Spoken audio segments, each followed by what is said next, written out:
videoyla karşınızdayım. Kanalımıza hoş geldiniz. Hayırlı bayramlar. Bugün herhalde siz bu videoyu bayramın ikinci günü izleyeceksiniz. Bellice hayırlı bayramlar da bakayım. Bayramlar. Ben söyleyeyim. İyi bayramlar. İnşallah sevdiklerinizle çok güzel bir bayram geçirirsiniz. Biz şimdi köye doğru yola çıkıyoruz. Daha doğrusu yoldayız. Köyde hava çok güzel ama yukarıda yağmur yağıyor gibi görünüyor. Şimdi size köyümüzü göstereceğim.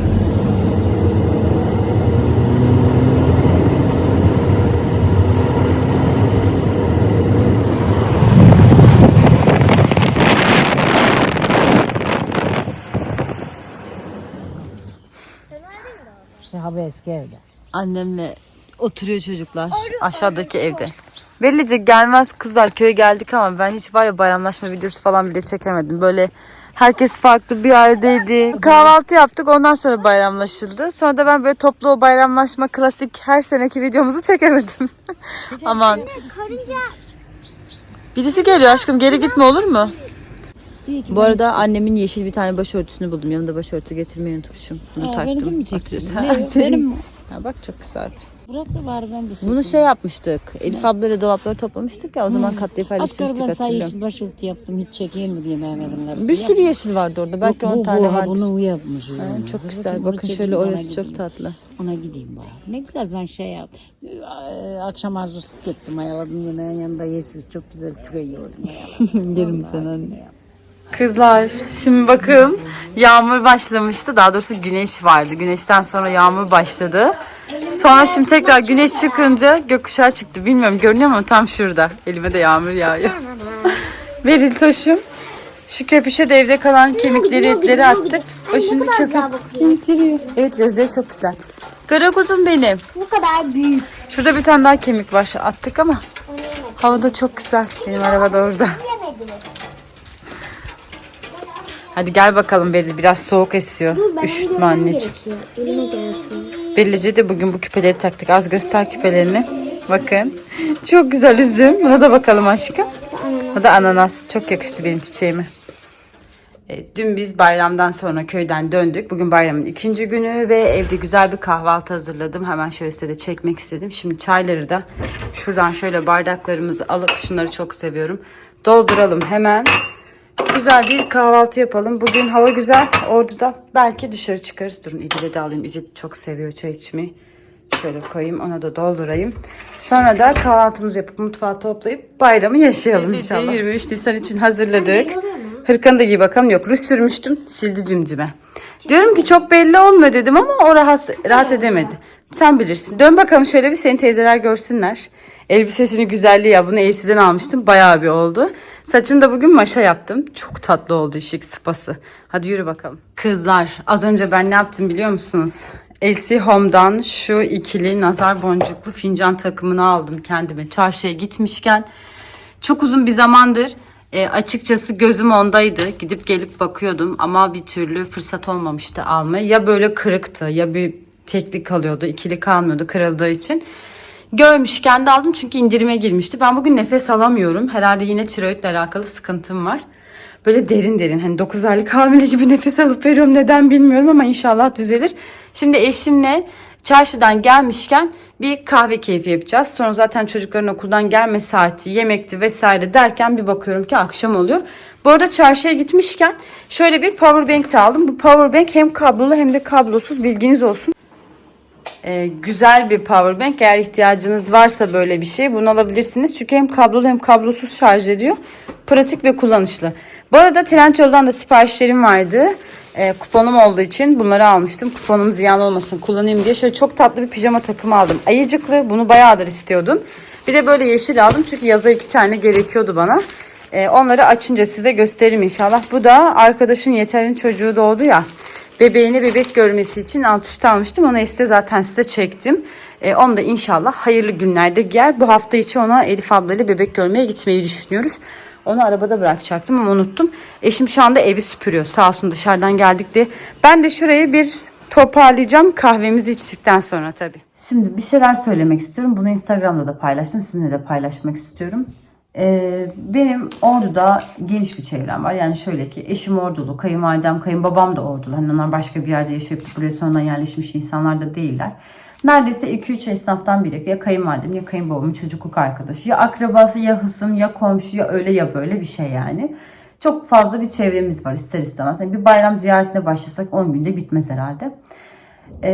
Eşimin kendi ailesi de çok kalabalık. Anne tarafı da baba tarafı da kalabalık. Tabii benim esnaf tanıdığım da çok fazla var. Bir de Instagram sayfam da büyük olduğu için, YouTube kanalım da büyük olduğu için iş anlaşmaları yaptığım, tanıştığım esnaflar var. Hatta buradan tanımadığım, tanıdığımızın tanıdığı olan esnaflar da var, tanıdığımız. Çok fazla geniş bir çevrem var. Ve çok fazla insanı da tanıyorum. Bu güzel bir şey. Ama şunu da söylemek istiyorum. Bu kadar çevremde tanıdığım, sevdiğim, gördüğüm, görüştüğüm, bir aradayken ya da bir araya geldiğimiz ya da bir yerde karşılaştığımızda aşırı samimiymiş gibi davranan bu kadar insan ne bugüne kadar Instagram sayfamda ne de YouTube kanalımda bana asla destek olmamışlardır. Destekten kastım benim zaten hiç kimseye ihtiyacım yok. Allah bin kere razı olsun sizlerden ve gerçekten bana her zaman yanımda olduğunu hissettiren herkesten. Ama ben zaten YouTube kanalımı açtığımda, ben Instagram sayfamı açtığımda bir tane tanıdığım, arkadaşım, akrabam, eşim, kardeşim hiç fark etmez. Bir tane tanıdığımın dahi sosyal medyada bir hesabı yoktu. Haliyle bana örnek olabilecek ya da bana sen aç ya ben seni paylaşırım, destek olurum diyecek bir kişi bile yoktu ki desteklerini bugün de beklemiyorum. Ama şunu da söylemek istiyorum. Örnek veriyorum, bayramda karşılaşıyoruz. Bana diyor ki canım ben seni çok severek takip ediyorum. Ben çanta satıyorum. Beni paylaşır mısın diyor. Mesela eşimin kuzeninin kuzeni ya da akrabası falan. Sonra Instagram sayfasını bir açıyoruz. Beni takip etmiyor. Yani orada takip et yazıyor. Beni takip etmiyor. Ama benim ona destek olmamı bekliyor. Ama benim sayfamı biliyor. Her şeyi biliyor. Bak diyor sen bugün buraya gittin, şuraya gittin. Beni takip ete basmıyor ki ben para kazanmayayım onun sayesinde. Bana yorum yapmıyor. Benim sayfamda paylaştıklarımı beğenmiyor ki bana destek olmamak için. Yani bunun altında iyi bir niyet yok. Vallahi buradan da dinleyebilir canım akrabalarım. Hiç benim için fark etmez. Ben yüzlerine de söylüyorum artık, kesinlikle arkalarından konuşmak gibi olmasın. Ya öyle akrabaya da zaten ihtiyacım yok. Gerçekten yok. Yani çok açık yüreklilikle söylüyorum. Altında yatan niyet fazlasıyla belli. Burada her şeyim, mesela ben kaynanam İstanbul'a gidiyor. Kayınvalidemi arayıp diyorlar ki mesela örnek veriyorum, bir yere yemek yemeye gittim, Instagram'da paylaştım ya da bir yere oturmaya gittim. İşte senin gelinin geziyor falan. Kayınvalidem beni aradı ki kız buradaymışsın falan. Aa anne kim söyledi diyorum sana. Diyor ki şu söyledi.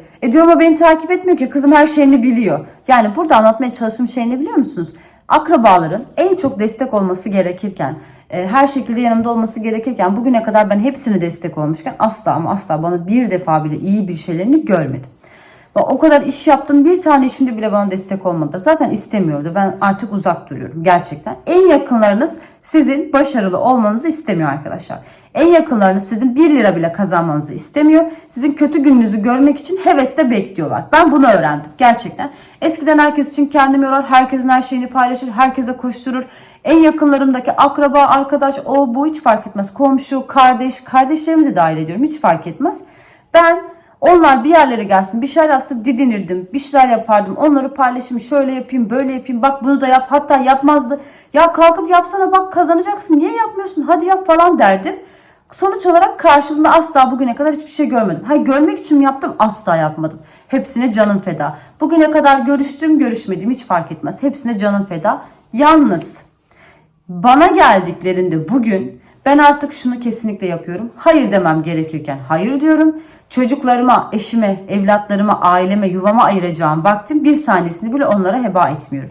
Çünkü ben şunu gördüm. Asla sizin bir yere gelmenizi istemiyorlar. Kesinlikle size destek olmuyorlar. Ve hatta başarmamanız için elinden gelen her şeyi yapıyorlar. Çünkü geçenlerde ben size söylemiştim hani eşim İstanbul'a gitti falan diye.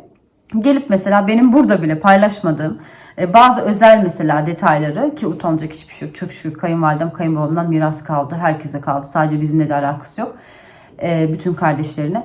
Bak mesela gidip onu Instagram'da fake hesaptan oraya yazmışlar. Yaz canım dedim, silmedim bile yorumu. Canın sağ olsun dedim. Sen buraya yazdın diye bir şey olmadı ki. Sen akrabamsın. Çünkü ben bunu hiç kimseye anlatmadım. Bu sadece akrabalarımın bileceği bir şey. Bunu yazmak sana bir şey kaybettirmedi. Bir de fake hesaptan. Ne Instagram kullanıcısı oldum mu ne öyle bir Instagram isminden yazmış. Ondan sonra altında bir sürü takipçim yazmış. Şimdi sen bunu paylaştın, burada ne oldu? Hani Zehra Hanım'ı kötülemeye çalışıyorsun falan. Bunlar akraba. Bunlar akraba arkadaşlar. Bakın akraba. Aynı masaya oturup yemek yedin. Ay canım seni çok özledim, çocuklar nasıl diyen akrabalar. Böyle akrabalar olmayabilirler yani. Hatta olmaz olsunlar gerçekten. Bugüne kadar hiç böyle konuşmadım ama artık gerçekten size bir gelene bir, iki gelene iki gidin. Kimse için kendinizi yormayın. Ne kadar kendinizi ağırdan alırsanız o kadar kıymetli oluyorsunuz. Ne kadar birileri için çabalarsanız o kadar nankörlük görüyorsunuz. Herkesten uzak durun. Hayatınıza az insan alın. Çok gezin, çok kitap okuyun. Gerçekten bakın, ben her gece okurum, her gün de okumaya çalışıyorum. Çok fazla insanla tanışın, hayatı deneyimleyin ama hayatınızı almayın. Bakın arada çok fazla büyük bir çizgi var. Benden size, hani yaşım sizden büyük mü küçük mü bilmiyorum ama gerçekten bir kardeş, bir abla tavsiyesi. Hiç gerek yok. Kimse için kendinizi yormayın. Ailenizden gerisi yalan arkadaşlar. Bu kadar basit. Eşinizi de hiç kimse için karşınıza almayın. Ve size bir şey söylüyorsam bilin ki gerçekten sizin görmediğiniz bir şeyleri görüyor. Bugüne kadar eşim beni hangi konuda, her anlamda, hayatındaki her insan için geçerli uyardıysa, harfi harfine eşim ne dediyse o çıktı. Akrabalarım için de geçerli. Kendi akrabalarım, onun akrabaları, o bile der ya mesela bundan uzak dur, ya da işte arkadaşım, ya da işte ne bileyim esnaf, ne bileyim komşu, hiç fark etmez. Herkes için geçerli. Ne dediyse çıktı. Allah razı olsun. İyi ki hayatımda var. Her zaman beni korumaya çalışıyor. Uzun lafın kısası arkadaşlar. Kimse için kendinizi yormayın. Hiçbir zaman kıymetiniz olmaz. Bugüne kadar beni desteklediğiniz için de gerçekten çok teşekkür ederim. Benim 1000 tane benim onca akrabamla siz 1000 basarsınız. Onca akrabamdan 1000 kat daha değerlisiniz. Benim için de öylesiniz. Yani kusura bakmasınlar. Çünkü bugüne kadar yapılan her şey ortada. Olan her şey de ortada. Ben kesinlikle kızdığım için söylemiyorum. Benden bir şey istemesinler artık. Beni paylaş, şunu yap, bunu yap demesinler. Çünkü ben artık akrabalarıma yardımcı olmama konusunda net bir karar verdim. Bunu da buradan söylemek istiyorum. Akraba ya da arkadaş falan da fark ettim. Mesela çok sevdiğini söyleyen arkadaşlarım da böyle gider, beğeniye basmaz, yorum yazmaz. Neden? Aman Zehra kazanmaz. Ben bunun zaten farkındayım. Ama görünce de ay seni çok seviyorum, işte ben butik açtım, şunu yaptım, beni paylaşır mısın? Sen de para kazanmak için bana destek bekliyorsun ama sen benim para kazanmam için bana destek olmuyorsun. Neyse, canları sağ olsun. Ben kimseden bir şey beklemem ama artık beni de yormasın hiç kimse. Uzun lafın kısası, kendi değerinizi bilin arkadaşlar. Kimse sizin değerinizi bilmiyor. Gerçekten böyle size iç dökmek istedim. Öyle akrabalara da tekrar söylüyorum. Gerçekten hiç ihtiyacım yok. Zaten ben uzak durmayı tercih ediyorum. Bu saatten sonra da her zaman böyle olacak Allah'ın izniyle. Böyle söylemek istedim size bunları. İçimi açmış oldum ve gerçekten dertleşmek için de söylemek istedim. Böylelerine hiç ihtiyacınız yok. Mesela siz araba alırsınız, o gider der ki Allah bilir nasıl aldılar. Ya bir hayırlı olsun de ya. Ya da ne bileyim çocuğunuz bir şey kazanır. Onun çocuğu nasıl kazanır? Ya bir hayırlı olsun de ya. Sevin. Başkası için sevmek bu kadar zor değil ya. Allah'a çok şükürler olsun. İçime hiç kıskançlık koymamış. Herkesin her şey olsun. Rabbim sevdiğim her insanı göklere çıkarsın inşallah. Ben onlar için seviniyorum. Çok seviniyorum. Ne zarar var ki benim elimdekini bana alsın ki ona da sıkıntı etmem. Yani insanlar çok değişikler. Ve bu hayattaki en tehlikeli canlı insan. Allah yardımcımız olsun. Kızlar, bir süredir YouTube'da yokum. Sanırım 1,5 haftada bir hafta oldu. Vlog çekip atamadım. Araya bayram girdi. Öncelikle eşim geldi bayramdan önce. Eşim geldiği gün video çektim mi ben ya? Çektim sanırım. Ama onu paylaşmadım herhalde. Yani ondan bile haberim yok, inanın ki. Sonra işte bayram oldu. Ben bu bayramı çok buruk geçirdim. Gerçekten bu bayramdan, yani dini anlamda tabii değil. Benim ne demek istediğimi çok iyi anlıyorsunuz. Bayram çok güzel bir şey ama bizim çocukluğumuzda mı güzeldi bilmiyorum. Erkek kardeşim, ailem yanımda değildi. Sonra deprem yaşandı. O kadar arkadaşımın canı yanmış ki o bayramı ağlayarak geçirirken bazı insanlar, ben gerçekten gülemedim yani. Biz bayramlaşma videosu bile çekmedik. Yani bayramlaşma sadece mesela onu çekip oraya atmaktan bile haya ettim. Yani nasıl anlatabilirim ki bilmiyorum. Gerçekten çok üzüldüm ve çok zorlandığım bir bayram oldu. Bayağı da ağladım ilk gün. Zaten normalde de ben çok şey yaparım. Hani annesiz, babasız ya da kardeşsiz ya da işte çocuğunu kaybeden, eşini kaybeden insanlar bayramları normal, hiçbir kayıp yaşamamış insanlar gibi atlatamıyorlar. Bizim için bayramlar biraz daha hüzünlü geçiyor. Bence bir tarafımız yarım çünkü ister istemez. O yüzden Allah sizlere de bunları yaşıyorsanız inşallah sabır versin. O yüzden ben bayramları, günü, babalar günü, onu bunu çok sevmem açıkçası, dürüstçe söyleyeyim. Çok böyle hoşlandığım günler değiller. Sadece işte çocuklarım var. Mesela onlar hani teselliniz oluyor ama yine de mesela eşim babasına sarılını ben içeri gidip ağlıyorum yani. Hani ben de sarılıyorum. Babamı çok seviyorum. Onu da kendi babam yerine koydum. Allah razı olsun ama ne kadar olsa da o eksikliği hissetmek sizi gerçekten çok derinden yaralıyor o günlerde. O yüzden Çok detaya girmeyeyim, ağlamak istemiyorum. O yüzden bu deprem videosu demişim. Bu depremden sonraki ilk bayramı gerçekten bayram gibi geçirmedim. O psikolojiyi de yaşamadım. Tam tersi depremde sevdiklerini kaybedenlerin acısını çok derinden hissettiğim için elim varıp da evdekileri bile çekmedim yani. Çekemedim de. Hatta kayınvalidem dedi ki kızım bayramlaşma videosu çekmeyecek misin? Dedim ki hani çekemem ki. Yani o kadar insan sevdiklerini kaybetti. Ben nasıl burada annem, babam, kardeşim, çocuğum var diyeceğim. Yani diyemem. Zaten biliyorlar. De gerek yok yani onu çekme dedim. Çünkü yaşadığımız için biliyoruz yani. O duyguyu yaşamak çok kötü bir şey. Ben her çocuklarım bile babalarına sarıldığında bile bazen diyorum ki hani ben de babamla böyle zamanlar geçirsem nasıl olurdu? Yani hani o yüzden yaşayan bildiği için yapmak istemedim açıkçası. Hatta o kadar etkilendim ki daha bugün kendime geldim. Bayram biteli 3 gün olacak. Eşimi bugün havalimanına bıraktım. Uğurladım, İstanbul'a geri döndü. Ve ben inanın ki dedim ki artık Zehra bir kendine mi gelsen falan dedim. Hani o 6 gündür 3 gün bayram 3 gün böyle hani bir kendime gelemedim. O yüzden hayat bir şekilde devam ediyor, etmek zorunda yani.